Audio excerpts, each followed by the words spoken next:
Là, je me suis réinscrit, c'est bon. Oui, c'est bon. Il faut juste que vous rameniez l'attestation employeur de Casino. Ouais, d'accord, ça va.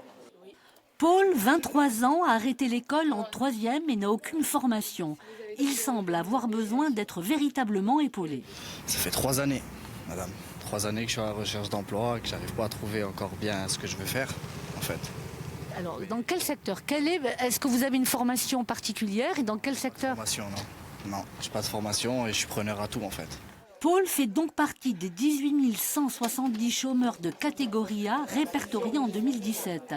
Quel paradoxe quand des secteurs comme l'hôtellerie, la cuisine, la coiffure ou le bâtiment proposent des offres en surnombre. Exemple, dans le secteur de la boucherie, chez Patrick, qui depuis juin cherche 2 bouchers sans succès. J'ai trouvé personne, mais il n'y a pas que dans la boucherie. On cherchait aussi un emploi d'aide cuisinier parce qu'on a un secteur d'activité de traiteur qui marche bien, si on a une salle pour travailler. Au début, on a cherché un second cuisine, on n'a pas trouvé. Après, au bout d'un quelques temps, on a cherché un aide cuisinier, on n'a toujours pas trouvé. À la fin, on a commencé par dire, écoutez, une personne qui a envie de travailler, pour son métier aussi, qui a de très bons salaires. Il faut savoir qu'un boucher, c'est 2200 à 2400 € par mois. Vincent, apprenti depuis 2 ans, fait l'éloge du métier. Un métier dont il faut casser les clichés. Moins qu'avant. Les clichés du boucher plein de sang, c'est fini. C'est pas vrai. Et on travaille proprement et voilà. C'est moins dur qu'avant. Même constat de pénurie, cette fois-ci dans l'automobile chez Oriano Choron. Ne serait-ce que sur la région ajaxienne, par exemple, donc je connais les besoins de tous mes collègues.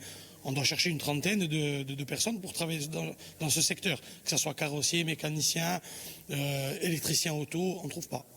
Valoriser les filières et se mettre tous autour d'une table, c'est ce qui est demandé aujourd'hui. Il faut travailler avec l'éducation nationale, avec les chambres de métiers. Nous, au niveau du syndicat, donc, on va faire des journées portes ouvertes justement pour montrer aux jeunes qu'est-ce que c'est que le métier de l'automobile. Et ça existe déjà dans tous les autres secteurs d'activité. La restauration l'a fait, mais ça paraît fou qu'on soit obligé de faire la promotion de nos métiers alors qu'il y a autant de chômeurs. Une première réunion avec l'ensemble des acteurs est prévue le 2 février prochain.